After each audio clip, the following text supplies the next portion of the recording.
Yun na naman tayo, isang galagandang yumagana naman sa inyo mga kalipad ka Berdi Kapakpak. O naman tawag nyo sa ibon nyo, basta ako Berdi yan. At for today's video, heto na naman tayo. Toss na naman natin si 520 mga ka-Berdi. Tignan natin kung hanggang saan siya aabot. At hari nawa mga ka-Berdi, sabi ko nga sa inyo, mauwian lang tayo ng ibon, masaya na tayo mga ka-Berdi. Para tayong yung mga idol natin sa Manila. O gaya ni Boss Lop ni Bait, Dennis Palma, shoutout. O yan. Parang ganun lang tayo, mga ka-Berdi, mauwian lang tayo ng ibon, masaya na yun, Para ka nang nanalo nun, ang sarap na sa pakiramdam nun mga ka-Berdi, gaya nung dumating siya nung second lap. Kasi third lap na ngayon, Batangas City na, uuwi rito sa La Union. Take note probinsya to probinsya ang labanan na, hindi basta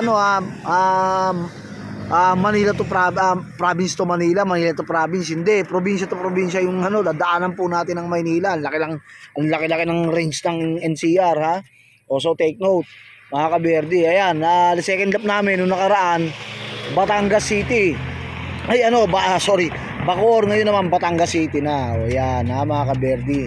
Tapos, take note ulit, big club dahil lumalaro, So, kaya ang uwi ng ibon talagang pahirapan mga ka-Berdi. Pahirapan yan.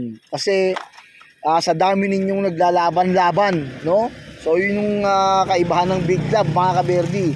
Unlike sa small club na sabay-sabay umuwi yung mga ibon ninyo. Kung halimbawa, ang area nyo dito La Union, tapos ang club nyo dito sa La Union lang din. So sabay-sabay lang din na uuwi yung ibon yan, no? Hindi kamukha ng big club na talagang marami kayo, iba't ibang bayan, no? Pangasinan, La Union, may alam ko meron kami sa Zambales, no? Meron kami diyan. Meron kami sa Nueva Ecija, yan alam ko yan. No, so Bulacan, may mga part diyan na abot pa ng namin. No, so marami kaming naglalaban-laban diyan, kaya talagang challenging. 'Yun ang kaibahan ng big club mga ka-Berdi. Nandun talaga yung challenge, no? So talagang mapapasabak talaga doon, masusubukan kung talagang matibay ibon mo, no? So kung talagang matibay ibon mo at may tiwala ka sa ibon mo, laro mo sa big club mga ka-Berdi, ganun yan. Yun ang kuha natin. Kaya ini-encourage ko yung mga ka-Berdi natin dito sa La Union, mag-i-try nyo maglaro sa amin sa LPHA. No? Kumuha kayo ng ring kay Marlon Pica, yung aming coordinator. Hanapin nyo lang sa Facebook niya, Marlon Pica. No? Tapos si Garcia Trevor ng NSEPC, shoutout, may laro din yan sila ngayon.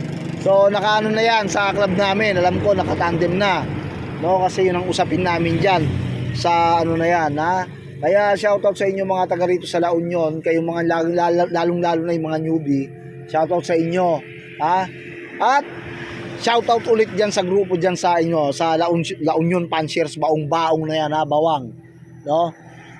Mga ka-Berdi, utang na loob, nakikiusap kami sa inyo, magbago-bago na kayo, Lubay-lubayan na rin ninyo yung paggamit ng mga lambat, tukod birds, dagit birds, mahiya kayo, no?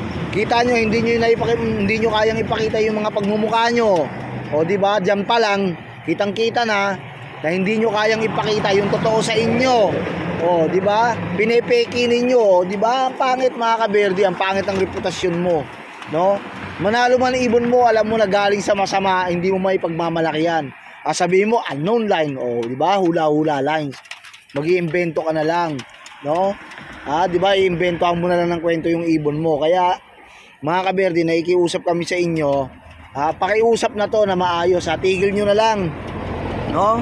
Tigil nyo na lang mga ka-Berdi, tigilan nyo. Marami naman legit dyan mga ka-Berdi, maghanap kayo ng mga legit na talagang talagang legal ang mga ibon, yung mga legit. Ang dami diyan, nagkalat kami diyan, Ako nandito rin ako. Handa akong tumulong sa inyo. Kung gusto niyo ng ibon, hindi magsabi kayo, pag-usapan natin 'yan. Mga ka-Berdi, no? Pag-usapan natin ng maayos 'yan. Bibili kayo, halagang 2,000, 2,500 na mga, tingnan niyo kung di ba naman kayo mga diyan.